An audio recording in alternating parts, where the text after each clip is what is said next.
Mephiston felt a sensation of pleasing calm.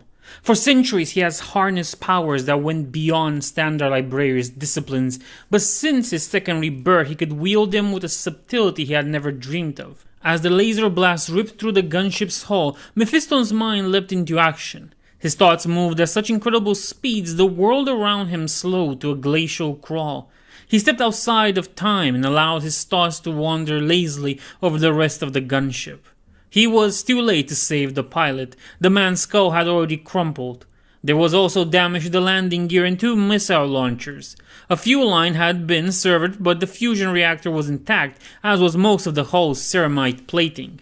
The shot that killed the pilot had entered through the front oculus.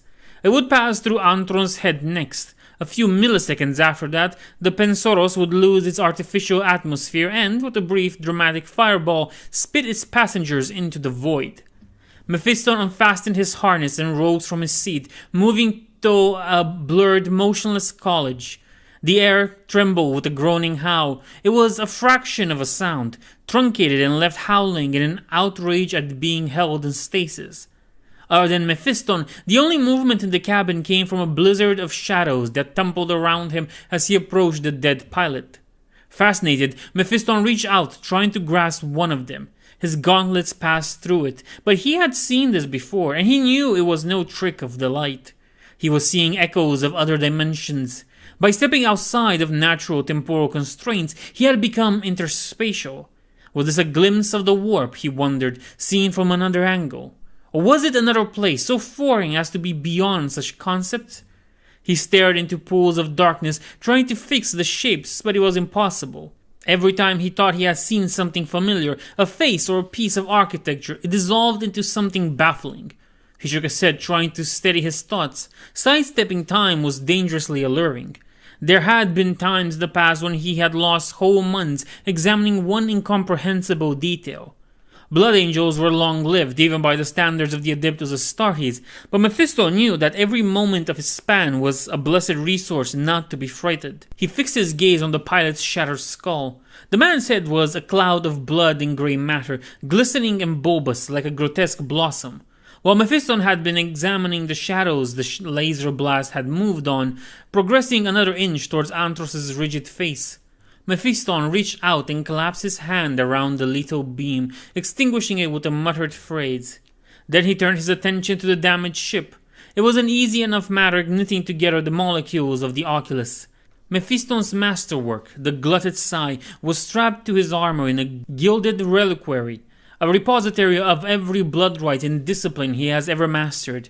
But he had no need to refer to the text, mounting the incantations from memory as his fingers weaved contrails, warping and igniting the elements until the screen was intact. When this was complete, he strutted around the ship, fixing the other damage with effortless psychokinesis. As he repaired the Pensoros, an unexpected thought occurred to Mephiston. He looked back at the pilot's exploded head and wondered if there was anything he was incapable of. From that day he became Mephiston. Beneath the ruins of Hade's hive, his abilities had grown, outstripping anyone else in the Librarius, perhaps any other psyker in the galaxy. But since his second rebirth under the knives of the Adeptus Mechanicus, the growth had accelerated. While QVO-87 dismantled his body, Mephiston's mind had been elsewhere, performing another act of remaking. He had bound the darkness into his soul, observing the savage heart of the Blood Angel's curse. The warp had shown him a black angel, a terrifying manifestation of the chapter's rage, and he had harnessed it, drawing its anger and power into his newly tempered soul. Now he felt as though there were no laws of nature he could not overturn. The idea was troubling but dizzying. Whole lifetimes had been spent codifying the difference between sanctioned psychic powers and heretical sorcery. But surely the distinction lay in the source of the power, not its application. He walked to the dead pilot and let his hand hover over the man's obliterated skull. The pilot's head was thrown back at an unnatural angle, and Mephiston could see his dull, staring eyes. He gazed into them. Then, through them, into the space that had been his mind, Mephiston felt a mix of excitement and concern. He could see an echo of the man's final panicked thoughts. He could see the moment at which he realized the Xenos fighter had loomed around and was about to fire on him. Mephiston cradled the echo and asked himself a dreadful question. Could he bring the man back? Necromancy. The word resonated in his head. Of all the deeds that might be considered ambiguous, necromancy was not one. It was exactly the kind of heretical warpcraft that led many to denounce the Librarius. He merged his own mind with the echo of the dead one and realized that he might be able to do it. He might be able to restore the spark to its owner. He might be able to create life. Mephiston shook his head, exhilarated by the idea. What really were the dangers of such an act? The galaxy holds many dangers, said Rachellus, quoting from the scrolls of Sanguinius, and chief amongst them is power. Mephiston looked back at his friend in surprise. Rachellus was still motionless, but somehow he had followed him into the interstitial realm between seconds. No, realized Mephiston, he had not. The words were a memory. He was recalling a warning Rachellus gave him years ago. The code had rang so clear on his head it sounded like Rachellus was addressing him. He nodded and lowered his hand, letting the echo die. Suddenly Mephiston saw that while making him safer, QVO-87 had also made him far more dangerous.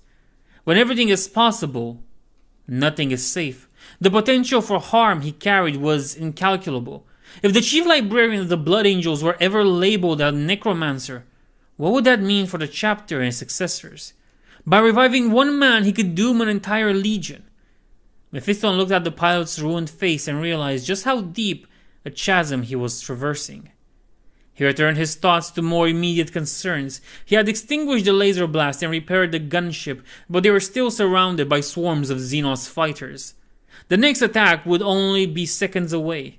He cast his mind through the ship's hull and saw the 7 attack crafts were currently facing the Penesoros, their guns about to fire. As he studied them, he sensed the limits of his power. Even now, he was not omnipotent. The galaxy was leaning its weight against him, willing him to resume his proper place in its continuum.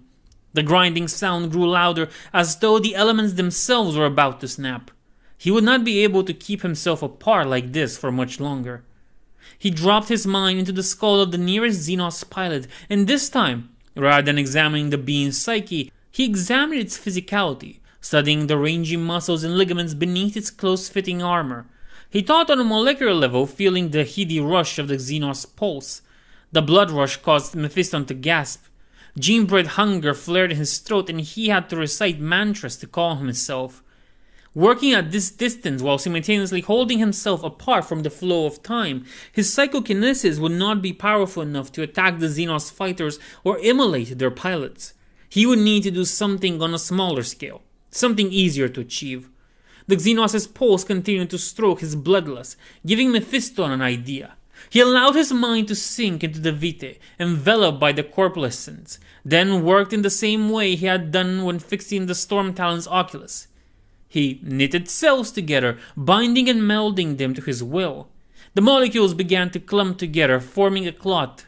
Once he was sure it was large enough, Mephiston thought himself across the void and into another pilot's blood. He repeated the process, creating another blood clot. Then jumped away again and again, until he had performed the same act in the bloodstreams of every pilot near the Penesoros.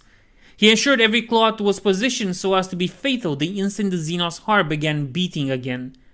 Mephiston re-entered his flesh, glad to be back in his own hulking, gene-enhanced frame, free of the baffling thoughts that circled the heads of Xenos. He looked around the Penesoros and saw that everything was as he had left it. Antros, Rachellus, and the other Blood Angels were still tormented statues, silently howling as he walked past them and returned to his seat. He fastened his harness and muttered a quiet oath. The galaxy shuddered back into life. There was an explosion of noise as he re-entered time's violent slipstream. Antoros howled as the pilot's brains splattered into his face. The Storm Talon banged wildly as the controls nodded against the console. The ship tumbled and rolled until Mephiston reached out with his thoughts past the dead pilot and steadied the controls. "What happened?" cried Arcellus, staring at the blood-caked cabin. "Mephiston?" "I was too late to save the pilot," he replied. "But fast enough to save the rest of us," said Rachellus, respect flashing in his eyes as he saw the Xenos fighters drifting away. Their pilots slumped dead at the controls.